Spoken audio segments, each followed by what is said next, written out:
Question 12 के point number 4 में doubt आया है, दोबारा देखते हैं फर्नीचर वाला पॉइंट वापस से निकाले। Question number 12 point number 4,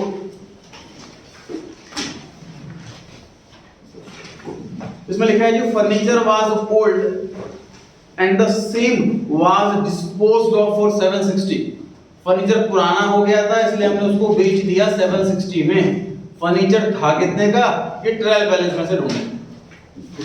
trial balance में दिया हुआ फर्नीचर 2000 का, तो 2000 का फर्नीचर हमने 760 में बेच दिया, मतलब 1240 का लॉस हो गया।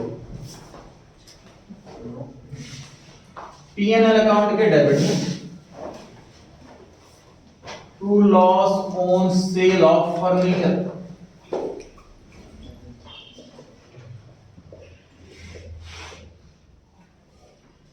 P&L अकाउंट के डेबिट में to loss on sale of furniture या to loss on exchange of furniture भी लिख सकते हैं। एक्सचेंज में देना या बेचना हमारे लिए सेम चीज। जो नया वाला खरीदा है वो 1680 का खरीदा है, तो बैलेंस शीट के अंदर एसेट साइड में जो फर्नीचर आएगा वो 1680 का आएगा। और ये वाला अमाउंट हमने गलती से परचेज में ऐड कर दिया 920, ये मिस्टेक हो गई। तो हम परचेजेस में से माइनस फर्नीचर 920, फर्नीचर में से परचेज में से फर्नीचर का अमाउंट माइनस कर दो। ये तीन काम करना है। दूसरा काम जो 2000 रुपए ट्रैवलर्स के अंदर दे रखा है वो हमने नहीं लिखना क्योंकि वो बिक गया। ठीक है जी, 13 पर आ जाएंगे।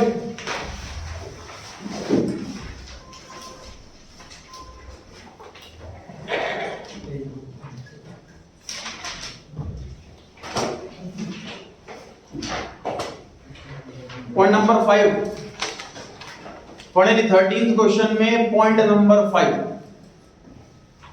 Creditors include a balance of 4000 to the credit of mister Ashish in respect of which it has been decided and settled with the party to pay only 1000। Creditor है कितने क्वेश्चन के अंदर, क्वेश्चन क्रेडिटर में है सर 80000। इसमें से 4000 रुपए अलग पर्सन के हैं और बाकी 76000 में बाकी सारे अदर लोग। तो 4000 वालों से एग्री हो गया कि भी आपने सामान बड़ा खराब भेजा था, हम आपको सिर्फ 1000 रुपए देंगे, 3000 रुपए नहीं देंगे। ये एग्री हुआ। 4000 वालों को हमने सिर्फ 1000 देने हैं, 3000 रुपए नहीं देने। ये एग्री हुआ। अब बैलेंस शीट में क्रेडिटर कितने आएंगे, ये वाले तो कंप्लीट और ये वाले सिर्फ 1000 है ना, तो बैलेंस शीट में 77000 आएगा। मतलब समझ पा रहे हैं आप,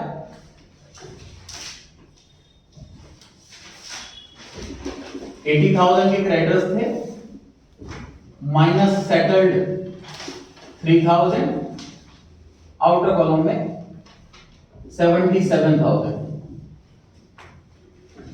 क्रेडिटर कम होना ये प्रॉफिट की बात है कि लॉस की बात है, प्रॉफिट। लायबिलिटी कम हो रही है तो profit. P&L account credit side by creditors, bracket में मेंशन करेंगे सेटलमेंट। 4000 वालों को सिर्फ 1000 देने हैं, तो 3000 रुपए का प्रॉफिट हुआ।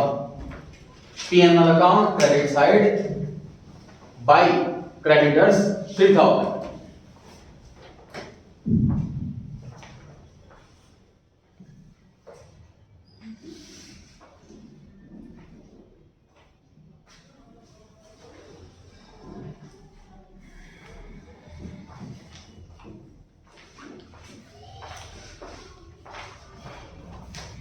तो ध्यान रखिए ऐसे क्वेश्चन के अंदर जब भी सेटलमेंट हो रही हो, तो क्वेश्चन के अंदर 4000 रुपए दे रखा था, क्वेश्चन के अंदर 1000 रुपए दे रखा था।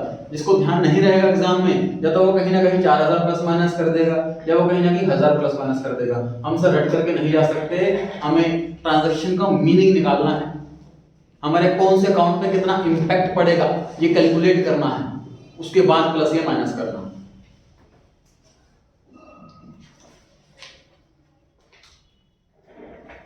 पॉइंट नंबर 6,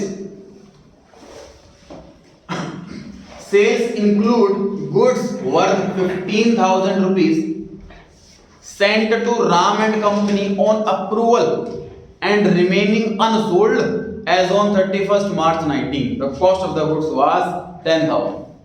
समझे इस चीज को?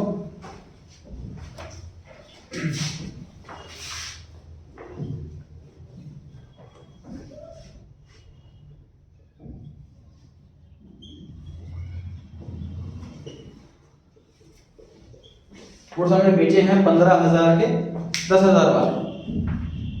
सर राम एंड कंपनी समझे सिचुएशन क्या है, पूरा केस स्टडी क्या है, पूरी स्टोरी क्या है कि राम एंड कंपनी हमारे रेगुलर कस्टमर है, डेटर है, वो हमारे पास सामान लेने के लिए आए और हमने उनको सामान बेच दिया। उसके बाद हमने उनको दिखाया कि एक नया प्रोडक्ट आया है, आप ये लेकर के जाओ, ट्राई करो, अपनी शॉप पर बेचो। बेसिकली हम एक होलसेलर हैं और राम एंड कंपनी के रिटेलर। तो होलसेलर नया प्रोडक्ट दिखा रहा है रिटेलर को कि आप ये शॉप पर लेकर के जाओ और ये अच्छा सामान बिकेगा, अच्छा इसके अंदर फीचर्स है।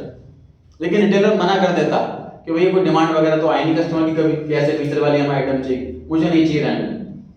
होलसेलर के पास लेकिन प्रेशर आया हुआ है जी पीछे से कि भैया सामान बिकवाना है, बल्क में खरीदा हुआ ट्रक भर करके, नहीं बिका तो क्या होगा, खराब हो जाएगा। तो होलसेलर कहता है रिटेलर को, राम एंड कंपनी वाले को, कि आप एक काम करो, ये सामान आप ले जाओ, बिक जाए तो पैसे दे देना, ना बिके तो वापसी कर देना। इसे कहते हैं सेल ऑन अप्रूवल बेसिस, कि अप्रूव हो जाएगा तब एक्चुअल में सेल हो। ठीक है जी। अब ये सारी स्टोरी उस प्रोपराइटर ने हम अकाउंटेंट को बता दी कि ऐसे ऐसे मैंने सामान बेचा है उसको और वापसी भी कर सकता है वो, मैंने उसको टाइम दे रखा है। ऐसे केस में जनरली वापसी का ना टाइम लिमिट होता है, यानी कि मैंने उसको सामान आज दे दिया, वो 3 साल के बाद आए, तुम्हारा सामान तो बिका ही नहीं था, ऐसा नहीं होगा। एक जनरली एक टाइम लिमिट दे रखी होती है, फॉर एग्जांपल 1 मंथ हो गया, तो अब 1 महीने का टाइम है और अभी तक कोई अप्रूव जवाब आया नहीं। ये बात हम अकाउंटेंट को बताएं, तो हम अकाउंटेंट्स की एंट्री कैसे करें, अप्रूवल वाली सेल की एंट्री कैसे करें। तो ऐसे केस में क्या करते हैं हम अकाउंटेंट, हम उसको मान लेते हैं कि नॉर्मल सेल्स, हम ऐसा मानते ही नहीं कि अप्रूवल वाली सेल्स, तो देखो मैं नॉर्मल सेल की एंट्री करेंगे। Ram and company debtor, asset increase debit, sales revenue increase credit. हमने क्या सोचा, हम अकाउंटेंट को क्या माइंड में लेके चल रहे हैं कि आज माल बिक गया ना, चाहे अप्रूवल पे बिका हो, मान लो कि सेल हो गई, बाई चांस वो वापसी कर देता है तो सेल्स रिटर्न की एंट्री पास कर लेंगे। समझ आ रही है बात? तो हम ऐसे कोई नया अकाउंट ओपन नहीं करेंगे, अप्रूवल वाली सेल है तो एक नया अकाउंट ओपन होगा, पहले से कितने लाखों अकाउंट ओपन है। तो जब हम अप्रूवल पे सामान बेचते हैं तो हम नॉर्मल सेल की एंट्री कर लेते हैं। अगर वापसी नहीं करा उसने सामान तो रख ही लिया, फिर तो एंट्री करने की जरूरत ही नहीं है, सेल की एंट्री ऑलरेडी हो चुकी है। उसने वापसी कर दिया तो रिटर्न की एंट्री पास कर लेंगे। तो ये हम अकाउंटेंट ट्रीटमेंट करते हैं सेल अप्रूवल बेसिस का। अब सिचुएशन लेकिन क्या, थोड़ी सी डिफरेंट सिचुएशन है। क्या, हमारे बॉस ने 15 मार्च को सामान बेचा, डेट से मेंशन नहीं, मैं अपनी तरफ से बता रहा हूं। हमारे बॉस ने 15 मार्च को सामान बेचा और राम एंड कंपनी को टाइम दिया 1 महीने का, मतलब 14 अप्रैल तक वो अपना जवाब दे दे, या तो माल वापसी कर दे, और माल वापसी नहीं करा तो हम मान लेंगे उसने रख लिया, फिर हम वापसी ले लेंगे, फिर तो पैसे लेंगे।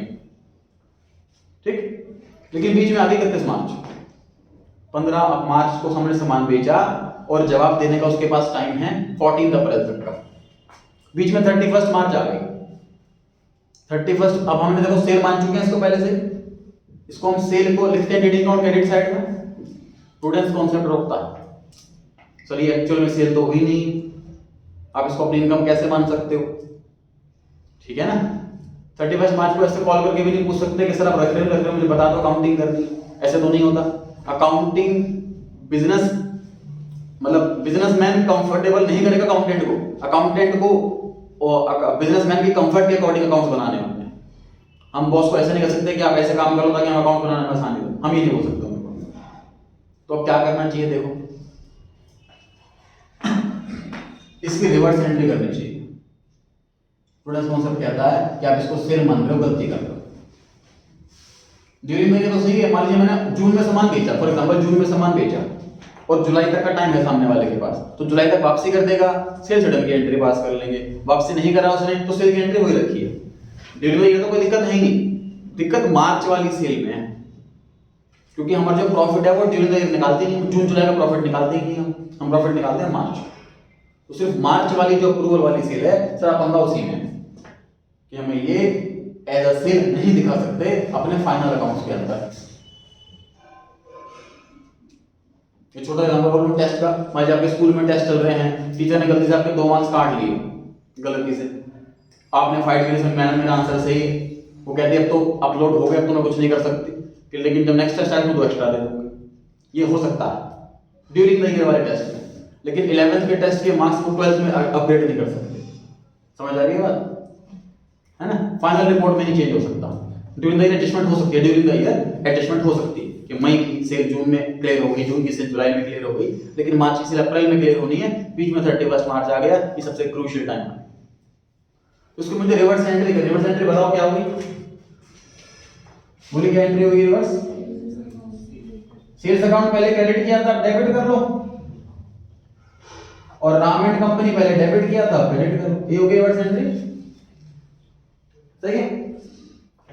अब मुझे एंट्री तो करनी नहीं होती इस चैप्टर के अंदर, मुझे फाइनल अकाउंट के अंदर इफेक्ट डालना होता है। अब इसका इफेक्ट कैसे डालूं बताइए? सेल्स अकाउंट डेबिट हो रहा है तो मैं सेल्स बढ़ाऊं कि घटाऊं? घटाएंगे, कम करेंगे। बेसिकली मैंने इसको सेल मान लिया है, एक्चुअल में ये सेल है ही नहीं, तो मुझे सेल में से इसको माइनस करना चाहिए। कितनी देर रखी है सेल्स?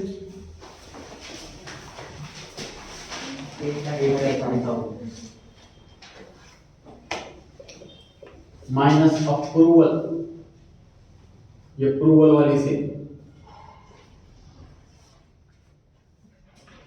ये राम एंड कंपनी डेटर है, तो डेफिनेट डेटर कैसे जुड़ा हुआ होगा? डेटर कितने ढूंढो?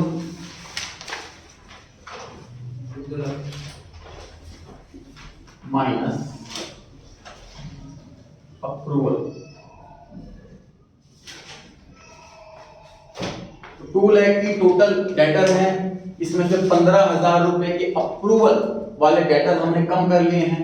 अब इसको मैं सॉल्व करके आउटर कॉलम में नहीं लिख रहा, क्योंकि एडजस्टमेंट और भी एक्सीलेटर के अंदर, अभी एडजस्टमेंट सेल्स के अंदर भी हो सकती है होगा, इसलिए मैं सॉल्व करके आउटर कॉलम में नहीं लिख रहा। क्या सीखा था हमने? कि हमने इसको सेल मान ली थी, जबकि ये सेल नहीं है, सेल में से हटाओ। डेटर मान लिया था, माल वापसी कर सकता है वो, डेटर नहीं है, डेटर में से हटाओ। समझ आ रही है बात? समझ आ रही है बात? और हमने क्वेश्चन में 2 अमाउंट दे रखे हैं, 10,000 और 15,000। 10,000 उस सामान की कॉस्ट है और 15,000 सेलिंग प्राइस है। देखो मैं दोनों जगह सेलिंग प्राइस लिखा, क्योंकि सेल में तो सेलिंग प्राइस ही आएगा और डेटर से भी सेलिंग प्राइस ही लेते हैं। समझ आ रही है बात? लेकिन अभी कंप्लीट नहीं हुआ, ये अभी भी कंप्लीट नहीं हुआ, समझे? कौन बंद करेंगे? ध्यान से देखना। मैंने आपको बताया था ट्रेडिंग अकाउंट के बारे में कि sir trading account by chance अगर हम यूनिट्स में बनाने लगे, रुपीस में बनाते हैं हालांकि, अगर यूनिट्स में बनाए तो डेबिट क्रेडिट बिल्कुल सेम आएगा, इक्वल आएगा। कैसे? मान लीजिए ओपनिंग स्टॉक की मेरे पास 1000 यूनिट्स हैं और मैंने परचेज करी 10,000 यूनिट्स, तो मेरे पास टोटल कितनी हो गई? टोटल मेरे पास हो गई 11,000 यूनिट्स बेचने के लिए। इसमें से मान लीजिए मैंने बेच दी 7,000 यूनिट्स, तो क्लोजिंग स्टॉक में बचेगी 4,000 यूनिट्स। रुपीस की बजाय अगर हम यूनिट्स में बनाने लगे तो डेबिट क्रेडिट हमेशा इक्वल आएगा। डेबिट क्रेडिट इक्वल क्यों नहीं आता? देखो ये 3 अमाउंट तो मल्टीप्लाई कॉस्ट प्राइस से होते हैं, ये वाला अमाउंट मल्टीप्लाई सेलिंग प्राइस से होता है, इसलिए क्रेडिट साइड बड़ी हो जाती है, इसलिए जीपी आ जाता है। क्या है? मैं इस पॉइंट पर आ रहा हूं, वापस ध्यान से सुनना। जो सामान मैंने अप्रूवल के लिए बेचा वो परचेज तो किया होगा, पक्की बात है, तो उसमें तो जुड़ा हुआ होगा डेबिट साइड में। क्रेडिट साइड में देखो सेल में हटा दिया, क्लोजिंग स्टॉक में भी नहीं हो, तो डेबिट क्रेडिट इक्वल नहीं हुआ ना। ये एडजस्टमेंट अभी कंप्लीट नहीं हुई है, 15,000 दो जगह माइनस कर दिया, ये काम तो सही है, लेकिन अभी और काम भी बचा हुआ है। और काम क्यों बचा हुआ है मैं इस पर चर्चा कर रहा हूं। दूसरा काम कौन सा बचा हुआ है? देखो ध्यान से। तो डेबिट साइड में ट्रेडिंग अकाउंट के वो सामान जहां जहां से यूनिट्स आई, क्रेडिट साइड में जहां जहां स्टॉक गया, तो जो 10,000 रुपए का, जो 10,000 रुपए कॉस्टिंग का सामान है, ये परचेज तो किया होगा हमने इसका, तो डेबिट साइड में तो होगा, ये पक्की बात है। लेकिन क्रेडिट साइड में कहीं पर भी नहीं है, क्योंकि सेल में से हटा दिया, स्टॉक में है। तो अब हम क्या करेंगे? इसको ठीक करने के लिए इसे क्लोजिंग स्टॉक में जोड़ेंगे। क्लोजिंग स्टॉक कितना दे रखा है ट्रायल बैलेंस एडजस्टमेंट में? 1,45,000 ऐड अप्रूवल 10,000।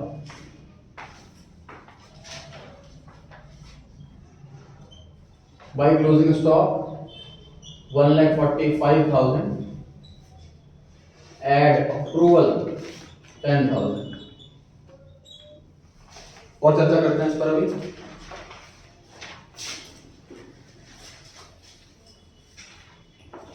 और चर्चा करते हैं इस पर। इसका मतलब सर ये वाली एडजस्टमेंट 4 जगह आई है, सेल में से माइनस, डेटर में से minus, trading account closing stock में plus, balance sheet asset closing stock में प्लस। 4 जगह आई एडजस्टमेंट ये वाली। एडजस्टमेंट मिनिमम 2 जगह आएंगी और मैक्सिमम की कोई लिमिट नहीं है, 3, 4, 8, 10, 20, लेकिन जितना डेबिट उतना क्रेडिट। देखो ध्यान से, क्लोजिंग स्टॉक में ऐड करने के ऑब्जेक्टिव क्या है सर, क्यों ऐड करा है? पहली बात कि सर हमारा डेबिट क्रेडिट मैच करना चाहिए यूनिट्स के हिसाब से, सामान आया तो गया कहां। दूसरी बात सर, अगर मान लीजिए उसने सामान हमारी सेल नहीं हुई, हमने अप्रूवल पे सामान बेचा, हमारी सेल नहीं हुई, तो माल तो वापसी करेगा वो। स्टॉक में सामान आएगा ही, हमारा स्टॉक इस टाइम गोदाम में रखा हुआ है 145 का, उसने माल वापसी कर दिया तो हमारा गोदाम में स्टॉक 155 का हो जाएगा, है कि नहीं?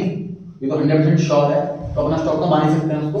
उस सामान को हम अपनी सेल नहीं मान रहे तो अपना स्टॉक तो मान ही सकते हैं। 10,000 रुपए का सामान परचेज किया होगा, परचेज में जुड़ा हुआ होगा 10,000 रुपए, 10,000 इधर 10,000 इधर, डेबिट क्रेडिट इक्वल आ गया। तो इस स्टॉक की वजह से कोई प्रॉफिट बुक नहीं हुआ हमारा ट्रेडिंग, इस स्टॉक की वजह से, क्योंकि कॉस्ट पर परचेज किया होगा डेबिट में, और मैंने क्रेडिट में भी कॉस्ट प्राइस ही लिखा है, तो डेबिट क्रेडिट दोनों इक्वल आ गए इस वाले यूनिट्स के लिए। तो इस वाले गुड्स के लिए कोई प्रॉफिट बुक नहीं हुआ। प्रूडेंस कॉन्सेप्ट को हमने फॉलो कर लिया। अगर मैं ऐसा ना करता, सेल्स में जुड़े नहीं देता, तो ये स्टॉक यहाँ 10,000, स्टॉक यहाँ 15,000, ऑटोमेटिकली 5,000 का प्रॉफिट बुक हो जाता। लेकिन प्रूडेंस कह रहा है कि बुक मत होने दो क्योंकि अभी तक सेल नहीं हुई। क्लियर हो गई बात? ये पूरी कहानी रही। अब सर रटने वाली बात सर, जब भी अप्रूवल वाली सेल दिख जाए आपको दो अमाउंट दिखेंगे, एक कॉस्ट वाला एक सेल वाला। जब भी सेल वाला दिखे 2 काम, सेल में से माइनस, डेटर में से माइनस। कॉस्ट वाला दिखे 2 काम, क्लोजिंग स्टॉक में प्लस, दोनों जगह। ठीक है?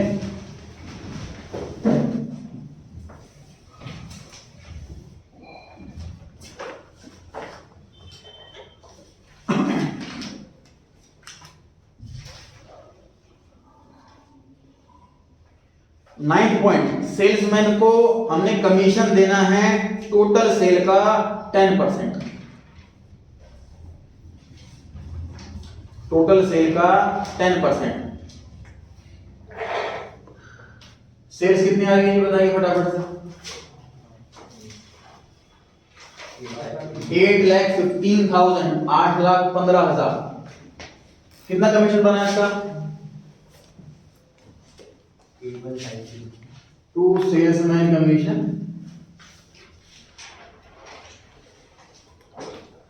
8,15,000 की सेल है, उसका 10% 81,500। ट्रायल बैलेंस के अंदर देखो क्या हमने पहले से कुछ कमीशन दे रखा? कितना दे रखा? 70,000 ऑलरेडी पेड है। पे कितना करना था? 81,500। इसका मतलब बचा हुआ आउटस्टैंडिंग हो गया है।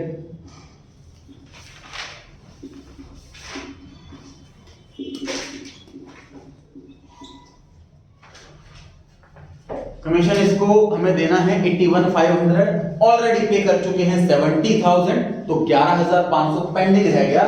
ये हमारी लायबिलिटी बन गई outstanding salesman commission. Outstanding salesman commission नाम से बैलेंस शीट लायबिलिटी में 11,500 रुपए। पी&एल अकाउंट डेबिट में आपकी मर्जी है प्रेजेंटेशन की, मैंने ऐड लिखा हुआ है सर 81,500। आप ऐसे भी लिख सकते हैं to salesman commission 70,000 add outstanding 11,500 और टोटल में वही अमाउंट आएगा 81,500।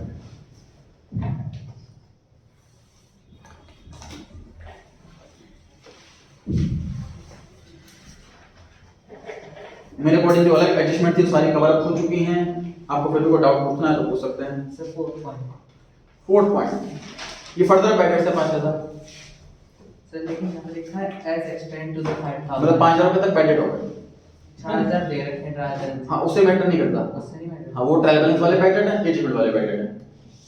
पॉइंट नंबर 4 में जो फर्दर पैकेट्स होते हैं जो दो जगह आते हैं, डेटर में से माइनस होते हैं बैलेंस शीट में, और पीएल के डेबिट में बैलेंस में प्लस होते हैं, वही वाले पैकेट्स हैं। और क्वेश्चन इसके बाद डाउट नहीं है 13 में? और 7 पॉइंट प्रोविजन क्रिएट करना पैकेट्स पे। ये तो हर क्वेश्चन में सेम पॉइंट आ रहा है, इसमें क्या डाउट है बताओ। प्रोविजन फॉर बैड डेट्स तो हर क्वेश्चन के अंदर है, नया तो ढूंढना कोई। दूसरा बता। सेकंड पॉइंट, प्रोप्राइटर ने गुड्स विड्रॉ कर लिए पर्सनल यूज के लिए, कैपिटल में से माइनस, परचेज में से माइनस। 14 पे आती है। हाँ जी वो अप्रूवल ही होता है, हम ऐसे कर सकते हैं payment company account debit to sales और अप्रूवल अकाउंट कर सकते हैं। मैं कह रहा हूँ देखो का डाउट ये है कि सर अप्रूवल में हमने सामान बेचा है, तो अब ये भी एक अल्टरनेटिव है कि आप एक सेपरेट अकाउंट खोलो, जैसे Ram and company debit to sale on approval basis. देखिए ये कॉन्सेप्ट पढ़ते हैं अब, ये प्रोफेशनल क्लास के अंदर एक चैप्टर आता है सेल ऑन अप्रूवल बेसिस के नाम से, सेपरेट चैप्टर आता है। उसके अंदर क्या सिखाते हैं कि अगर मैं एक ऐसे बिजनेस के अकाउंटेंट हूं यहां पर बार-बार अप्रूवल वाली सेल होती रहती है, तो उसके लिए हम एक सेपरेट रजिस्टर बनाते हैं, जैसे कि सेल बुक, परचेज बुक बनाते हैं, वैसे ही सेल और रिटर्न जर्नल इस नाम से एक नया रजिस्टर बनता है जिसमें सारी की सारी सेल लिखी जाती है अप्रूवल में, और जब वो फाइनल हो जाए तब उसको हम सेल बुक में कन्वर्ट कर देते हैं। वो फाइनल ना हो तो वहीं पर कट कर देते हैं। और अगर बहुत रेयरली होती है अप्रूवल वाली सेल, बहुत रेयरली होती है, तो हम नया रजिस्टर नहीं बनाते, नॉर्मल सेल से एंट्री पास कर देते हैं। ठीक, 14 पर आ गए जी हम। तो 14 क्वेश्चन में एक अलग चीज क्या कर रखी है कि ट्रायल बैलेंस नहीं दे रखा, खिचड़ी पका रखी है, सारे अकाउंट के बैलेंस दे रखे हैं इकट्ठे। ये नहीं बता रखा कि कौन सा डेबिट में कौन सा क्रेडिट में। तो आपको अपने चैप्टर 6 के कौन सा ध्यान रखना है कि ये एसेट है कि लायबिलिटी है कि एक्सपेंस है कि रेवेन्यू है, तो डेबिट में आएगा कि क्रेडिट में आएगा। जैसे मुझको दिख रहा है राइट साइड में पांचवी आइटम रेंट ब्रैकेट में सीआर, तो साफ साफ लिखा हुआ है कि क्रेडिट में आना है, तो कहां लिखोगे इसको बताइए? PNR account credit side, income वहीं आती है। अगर ब्रैकेट में सीआर नहीं लिखा होता तो उसे एक्सपेंस मान दे और पीएनआर डेबिट में लिख दे। सबसे पहली जो लाइन है उसके अंदर चौथी आइटम डिस्काउंट ब्रैकेट में सीआर, ये डिस्काउंट रिसीव है कि अलाउड है? क्रेडिट में इनकम आती है सर, डिस्काउंट मिला है मतलब, कहां लिखोगे इसे? PNR account credit side. I hope लिख भी रहे हैं आप साथ साथ, इसमें 14 क्वेश्चन नहीं कर रखा घर से क्योंकि मेजॉरिटी है, लिख भी रहे हैं साथ साथ आप लोग। पीएनआर अकाउंट क्रेडिट साइड में बाय डिस्काउंट 190। अगर ब्रैकेट में सीआर नहीं लिखा होता तो पीएनआर के डेबिट में आता है, डिस्काउंट अलाउड मानते हैं, एक्सपेंस मानते हैं।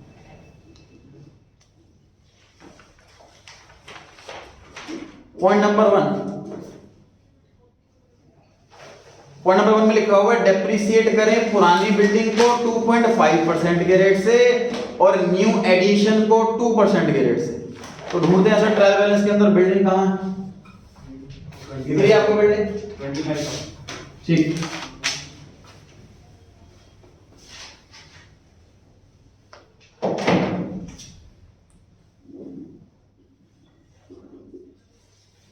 बिल्डिंग में रखिए ट्रायल बैलेंस के अंदर 25,000 की, एड एडिशंस 7,000, टोटल बिल्डिंग हो गई 32,000 की। इसमें से बस मुझे माइनस करना है डेप्रिसिएशन और फिर ये आउटर कॉलम में आ जाएगा। नोटिंग करते रहे सभी साथ साथ। सर हम इनका अलग-अलग भी लिख सकते हैं? नहीं, एक कंपनी के अंदर 50 बिल्डिंग हो सकती हैं, 50 बिल्डिंग को अलग-अलग लिखेंगे तो कई पेजों की बैलेंस शीट बन जाएगी। बैलेंस शीट को हमें समरी फॉर्म में लिखना होता है, तभी तो सोचो हम लिखते हैं सन्ड्री डेटर्स, तो डेटर तो 50-100 होंगे, सामान कई लोगों को बेचते हैं, लेकिन सबका नाम लिखने लग जाएंगे तो बैलेंस शीट बड़ी लंबी हो जाएगी। ठीक है,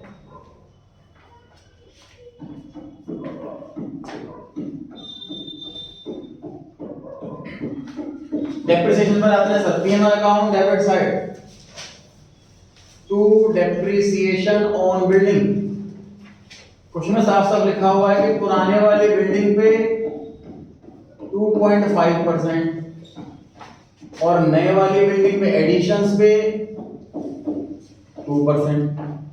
इसमें कुछ कॉन्सेप्ट तो है नहीं, कुछ नया कॉन्सेप्ट दिखाने के लिए, बस कैलकुलेशन है जो आपके सामने कर रहा हूं।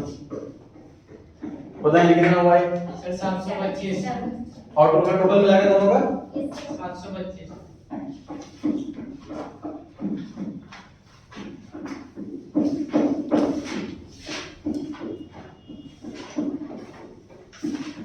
सर सॉरी 765 आ रहा है 725 765 सर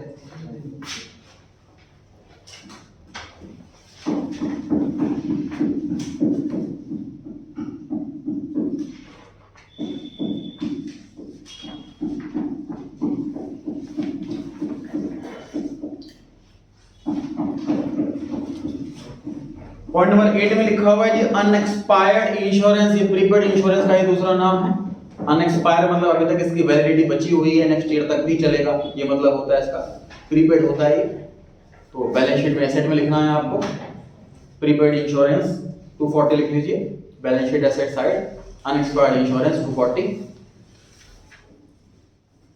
और क्या करना है, P&L अकाउंट डेबिट में इंश्योरेंस में से माइनस, ये दिया हुआ है rate of insurance 1300। Trial balance की तीसरी लाइन में तीसरी item to rent to rates and insurance 1300 minus unexpired 240, outer column में 1060, आउटर कॉलम में 1060।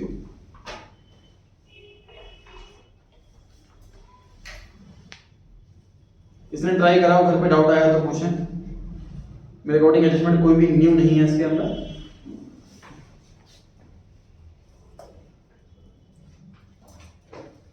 ट्रायल बैलेंस में लास्ट आइटम दी हुई है railway freight and other expenses on the goods sold. Selling expenses और P&L अकाउंट डेबिट साइड में लिख लीजिए इसको 16940, लिख लीजिए P&L account debit side 16940।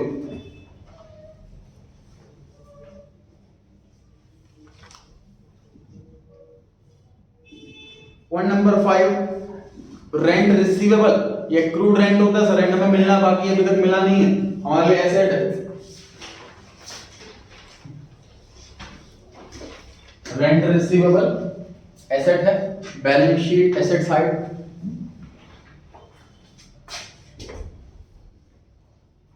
Rent receive कितना हुआ है, रेंट रिसीव ट्रायल बैलेंस के अंदर दिया हुआ है 2100 और इसी में ऐड कर दें रिसीवेबल 200। इसका मतलब हमें इस साल टोटल 2300 रेंट मिलना था, लेकिन 200 रुपया भी नहीं मिला, मिलना बाकी है। 2100 में मिल गया।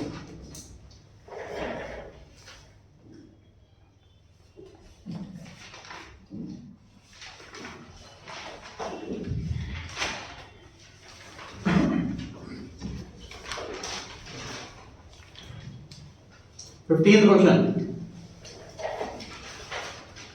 कमेंट रेडी रखें।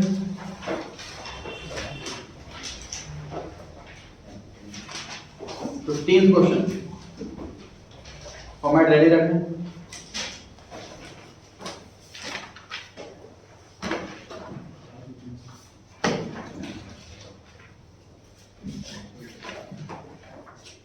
Point number second, point number second में क्या लिखा हुआ है कि सर सेल में गलती से आउटपुट आईजीएसटी जुड़ गया, तो हटा देंगे उसको, सेल में से माइनस कर दीजिए।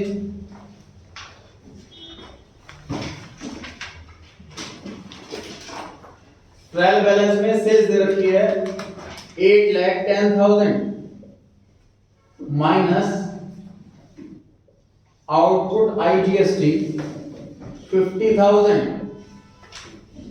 आउटपुट आईजीएसटी पांचों में से क्या होता है, liability. Balance sheet liability side output IGST.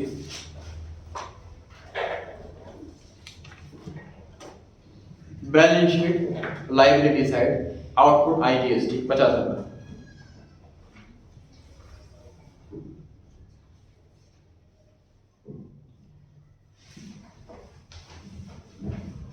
Point number 5, ये रिपीट है, हालांकि नया पॉइंट नहीं, फिर प्रैक्टिस के लिए करा रहा हूं। एडवर्टाइजमेंट जो नाम का एक्सपेंस है वो हमें 5 सालों तक चलाना है, is to be written off in 5 years। तो ये 1 साल हुआ, इसमें राइट ऑफ करेंगे सिर्फ 1/5 टू एडवर्टाइजमेंट 1 लाख रुपीस का है। ये क्वेश्चन कह रहा है कि इसको 5 सालों में बांटना है, तो पर ईयर डिवाइड बाय 5 करके आएगा, मतलब इस साल एक्सपेंस मानना है 20,000, तो नेक्स्ट ईयर के लिए कितना चला जाएगा? 80,000।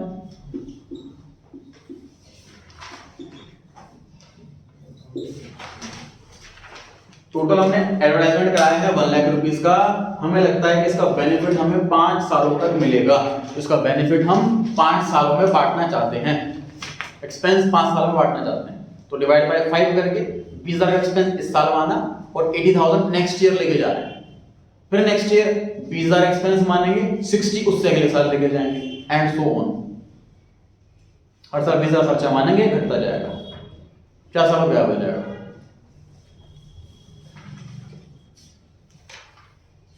पॉइंट नंबर 6,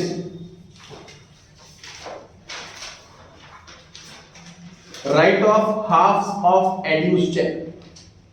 तो ट्रायल बैलेंस के अंदर देखें, आपको दिख रही है ऊपर से 6th आइटम डेटर्स 1,20,000 की, और इसमें इंक्लूड है मिस्टर एड्यूस से एक चेक मिला था जो कि डिसऑनर हो गया था 1,000 रुपए।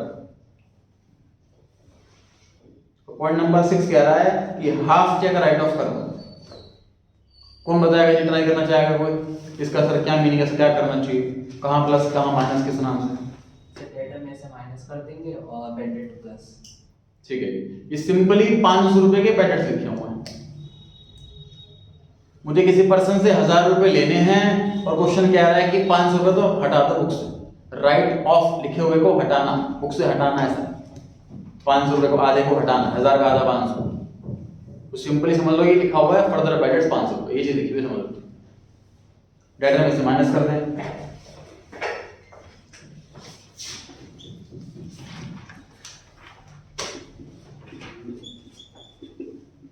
Minus a dues cheque return of 500।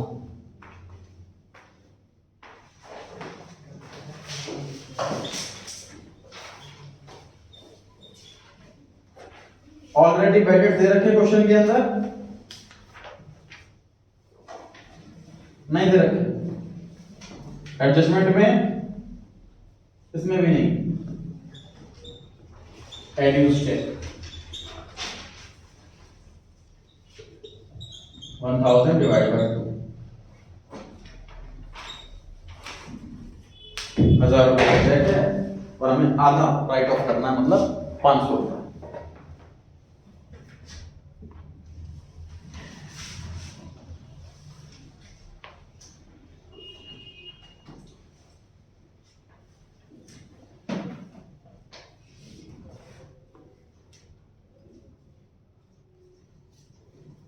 Doubt इसमें से पूछें आप लोग, इसने ट्राई किया हो? ड्यूटी ड्रॉ, सबसे लास्ट आइटम देखिए, सबसे लास्ट आइटम दे रखी है ड्यूटी ड्रॉबैक। क्रेडिट साइड में दे रखा है सर, ये तो लायबिलिटी या कैपिटल या रेवेन्यू, क्या लगता है? रेवेन्यू, इनकम कहां पे आएगी, समझे इस चीज को? पहले आंसर बता देता हूं मैं, ये परचेज में से माइनस करना, इसको आपने परचेज में से माइनस करना, ये तो आंसर हुआ। अब कॉन्सेप्ट पर आते हैं, duty means tax. Duty drawback देखो क्या चीज है, आपको सिखाई थी कस्टम में भी पहले, जैसे इंडिया की जो रुपये की वैल्यू है डॉलर के मुकाबले बहुत ज्यादा घटती जा रही है, उसकी वजह यह है कि इंडियन इंपोर्ट ज्यादा कर रहे हैं, एक्सपोर्ट कम कर रहे हैं। एक्सपोर्ट कम कर रहे हैं मतलब बाहर की कंट्री के लोग इंडियन ब्रांड की चीजें कम इस्तेमाल कर रहे हैं, इंडियन लोग फॉरेन ब्रांड की चीजें ज्यादा इस्तेमाल कर रहे हैं। इसलिए क्या होगा कि हम अगर फॉरेन कंट्री से सामान मंगाएंगे तो वो लोग अपनी कंट्री की करेंसी मांगेंगे, तो हम बैंक के पास जाएंगे, जी हमें डॉलर दे दो, बार बार कस्टमर आएंगे कि डॉलर दे दो, डिमांड बढ़ेगी, प्राइस बढ़ेगा। इसके लिए गवर्नमेंट ने क्या कर रखा, गवर्नमेंट ने इसको ठीक करने के लिए क्या कर रखा है कि एक्सपोर्ट ड्यूटी माफ। गवर्नमेंट कह रही है आप जितना भी जी बाहर बेचो आप पे कोई टैक्स नहीं लेंगे हम, तो गवर्नमेंट चाहती है कि लोग मैक्सिमम बाहर सामान बेचें, और गवर्नमेंट चाहती है इंपोर्ट मत करो, इसलिए गवर्नमेंट ने इंपोर्ट ड्यूटी लगा रखी है कि आप बाहर सामान मंगाओगे तो आपको डबल ट्रिपल टैक्स लगा जाए। ठीक, समझ में आ गया सर? आपको इंपोर्ट ड्यूटी हमें देनी होती है, एक्सपोर्ट ड्यूटी नहीं देनी होती। चीज समझ में आ गई? अब आगे सुनिए, एक मैं बिजनेसमैन हूं, मैंने रॉ मटेरियल परचेज करा फॉरेन से, मतलब मैं इंपोर्ट कर रहा हूं, है ना, तो गवर्नमेंट मुझसे टैक्स लेगी। गवर्नमेंट इंपोर्ट करने को मना करती है कि मना मत करो इंपोर्ट, और मैं इंपोर्ट कर रहा हूं तो गवर्नमेंट मुझसे टैक्स लेगी। लेकिन मैं गवर्नमेंट से रिक्वेस्ट करता हूं कि सर ये सामान मैं इंडिया में बनाऊंगा और फिर एक्सपोर्ट करूंगा,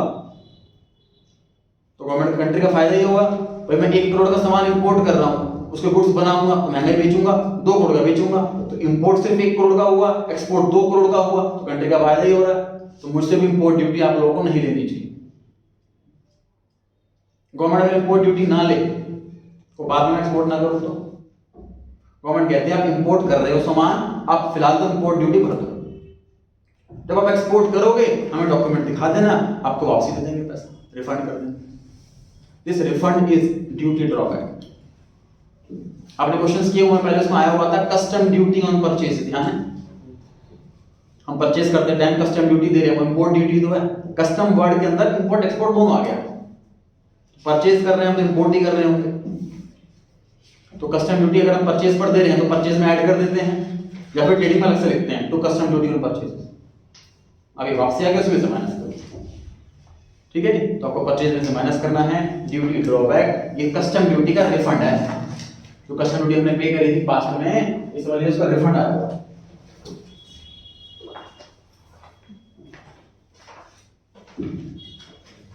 और कुछ ड्रॉबैक को लिख के डेबिट साइड लिख सकते हैं? नहीं, इंटरनल इनकम नहीं है ये, रिफंड ऑफ कॉस्ट है।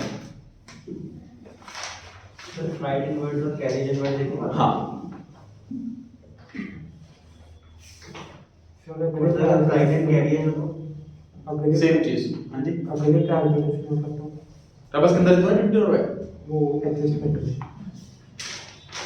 फिर देखो आपको डाउट क्या था बार, आपको एडजस्टमेंट में कभी भी कोई अकाउंट का बैलेंस नहीं मिलेगा। ट्रायल बैलेंस के बाद बाहर जो एडजस्टमेंट है उसके अंदर आपको हमेशा ट्रांजैक्शन मिलती है। डाउट बच्चे पूछते हैं कि सर डेटर अगर ट्रायल बैलेंस के अंदर नहीं बाहर हो तो डेटर कहाँ लिखे? 2 जगह, डेटर कहाँ आएगा? 2 जगह। तो ट्रांजैक्शन होती है एडजस्टमेंट में, ट्रांजैक्शन मतलब कोई ना कोई लेन देन, कोई परचेज सेल हो रही है, कोई पेमेंट रिसीट हो रही है, कोई प्रॉफिट लॉस हो रहा है, ऐसा लेन देन होता है। ड्यूटी ड्रॉबैक तो सिर्फ एक सिंपल एक अकाउंट है ना, बैलेंस है अकाउंट का, तो वो नहीं होगा आपको एडजस्टमेंट के अंदर कभी।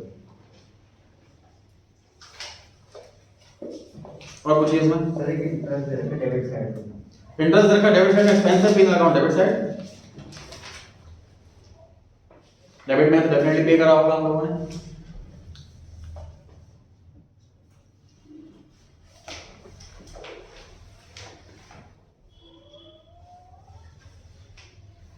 सिक्सटीन्थ क्वेश्चन, फॉर्मेट रेडी करें।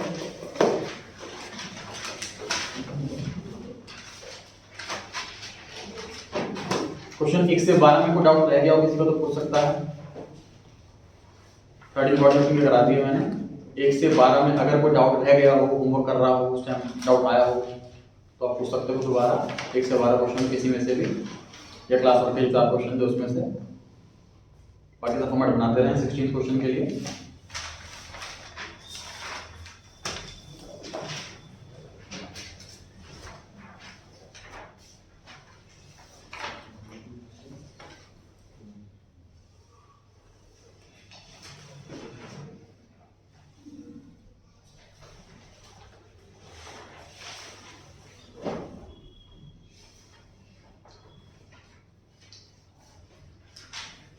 Sixteenth question point number 4। 16 question में पढ़ेंगे पॉइंट नंबर 4।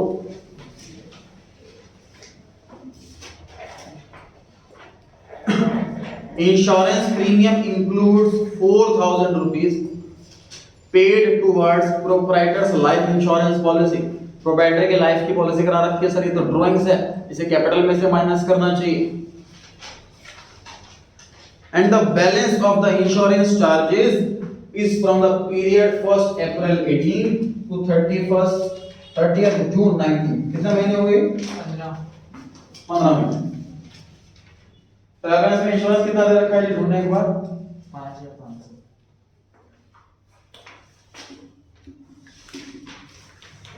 टोटल इंश्योरेंस है ट्रायल बैलेंस के अंदर 5500। इसमें से क्वेश्चन कहता है कि 4000 तो LIC है प्रोप्राइटर, बाकी कितना बचा 1500। अब ये 15 मंथ का पे कर रखा है, तो प्रीपेड हुआ क्या आउटस्टैंडिंग हुआ? प्रीपेड एक्स्ट्रा पे कर दिया ना हमने, 12 की जगह 15 महीने का पे कर दिया, एक्स्ट्रा पे कर दिया। कितने महीने का एक्स्ट्रा पे करा? 3 महीने। ये प्रीपेड निकल करके आ गया।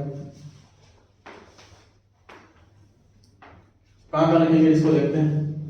P&L अकाउंट डेबिट साइड में आ जाए तो insurance 5500 minus LIC 4000 and minus prepaid 300।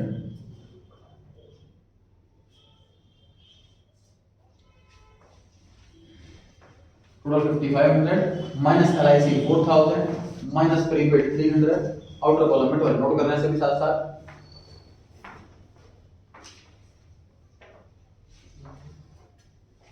Balance sheet में आ जाइए।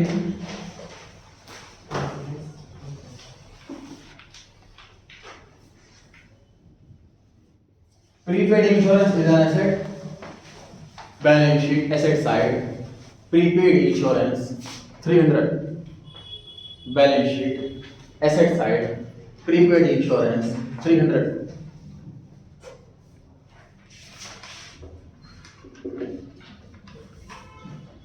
कैपिटल दे रखी है सर ट्रायल बैलेंस के अंदर 1,62,000 माइनस LIC 4,000।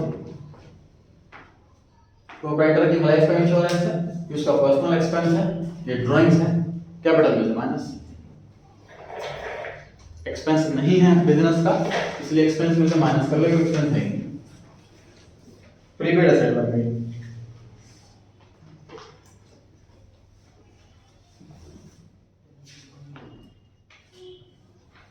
इसमें करा हुआ है कुछ इसमें डाउट? हाँ जी। Point number second, closing stock है, ट्रेडिंग बैलेंस शीट में लिख दो value of stock at the close of the year. Closing stock ये हो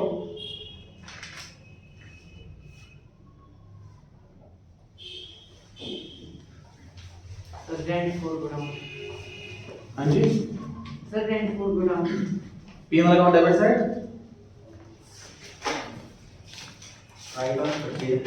ट्रेडिंग अकाउंट डेबिट साइड। गोदाम के 3 नाम होते हैं, ध्यान रखना। गोदाम, स्टोर और वेयर हाउस, एक ही चीज के 3 नाम होते हैं। यहाँ पे गुड्स रखे जाते हैं। सिर्फ ऑफिस इक्विपमेंट आता है। Balance sheet asset side, equipment मतलब कोई मशीनरी है जिससे हम कोई काम करते हैं।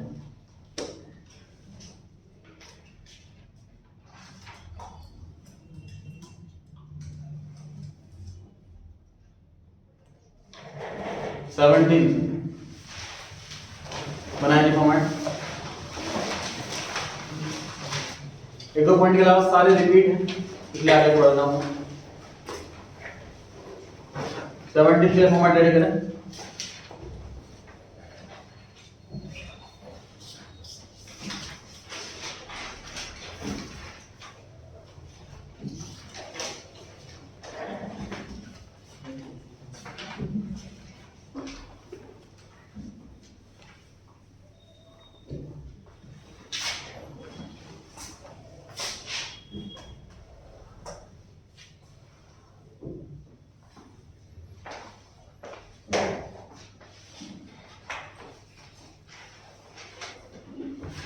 सैटरडे संडे वाला कर्फ्यू हट गया है, तो संडे वाली क्लास आपकी ऑफलाइन ही होगी।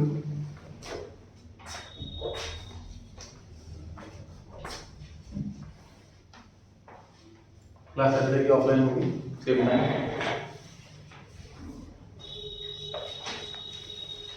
Second point, a new machinery was installed on 1st April 18 costing 22,000. नई मशीन खरीदी है सर 22,000 रुपए की. It was not recorded in the books as no payment was, उधार में खरीदी है और हम एंट्री करना भूल गए. मशीन देखिए ऑलरेडी है कि नहीं क्वेश्चन के अंदर. प्लांट एंड मशीनरी क्वेश्चन के अंदर ऑलरेडी है 1,20,000 की और हमने परचेज करी 22,000. उधार में खरीदी है लिखना भूल गए, उधारी भी तो लिखेंगे लायबिलिटी में.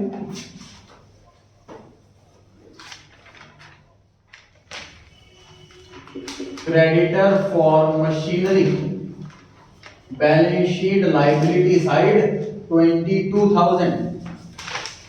Balance sheet liability side 22,000 rupees.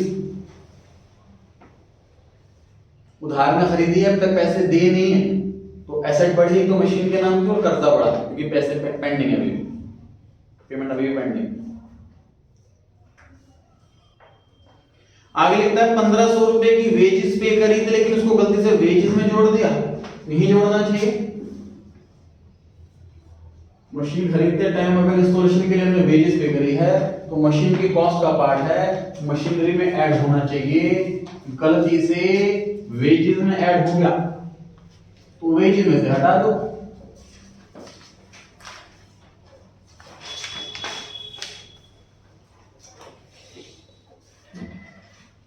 $8,000 में से माइनस कर दिया 1,500, वेजेस बची 6,500.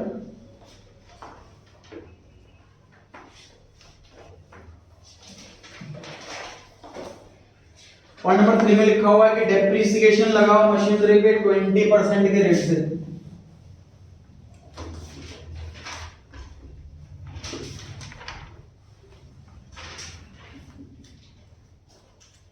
तो 1,43,500 की मशीनरी है.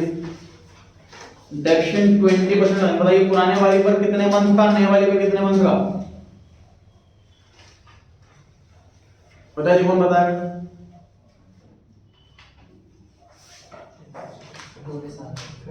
पूरे साल का सर, क्योंकि नई मशीन भी हमने साल के पहले ही दिन खरीद ली 1 अप्रैल 18 को. तो टोटल जो ओल्ड और न्यू मिलाकर के टोटल पे 20% लगा. मंथ कम नहीं. यहाँ 1 अप्रैल की जगह और डेट दे रखी होती तो फिर कम हो जाता. मान लीजिए 1 अक्टूबर दे रखा होता तो नए वाले पर सिर्फ 6 महीने का एक्शन लगाते.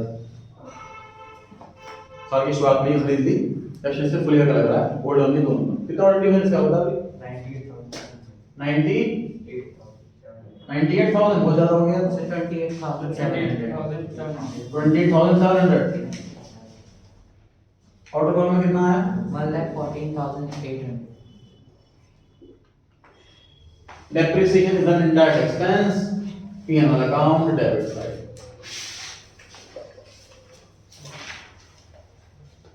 To depreciation on machinery.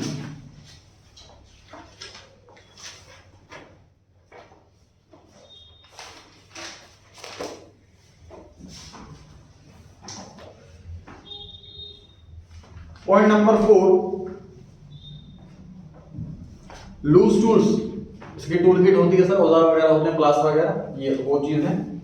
Trial balance के अंदर दिया हुआ है 15,000.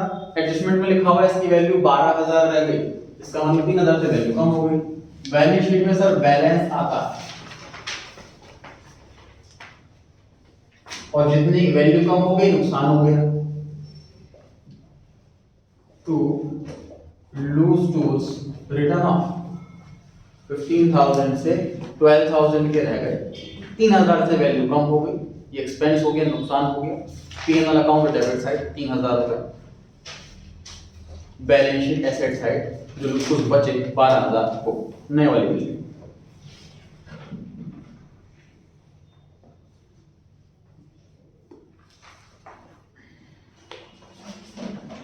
ट्रायल बैलेंस के अंदर एक लोन दे रखा है. देखिए लोन टू एड्यू, लोन दे रखा है एसेट में हमारे लिए. Balance sheet asset side.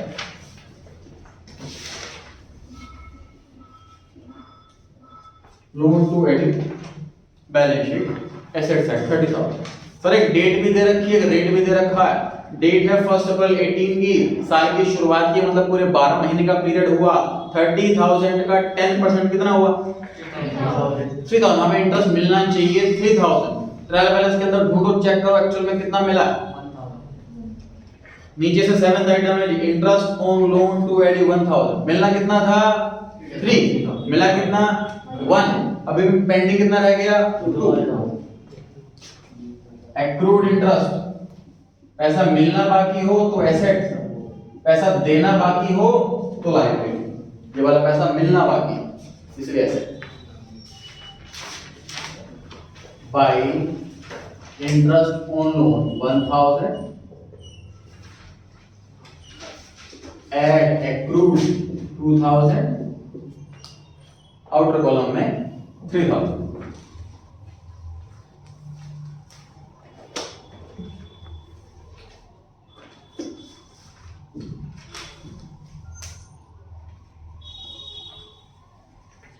तो और कुछ पूछे आपको लग रहा हो कुछ अलग पॉइंट?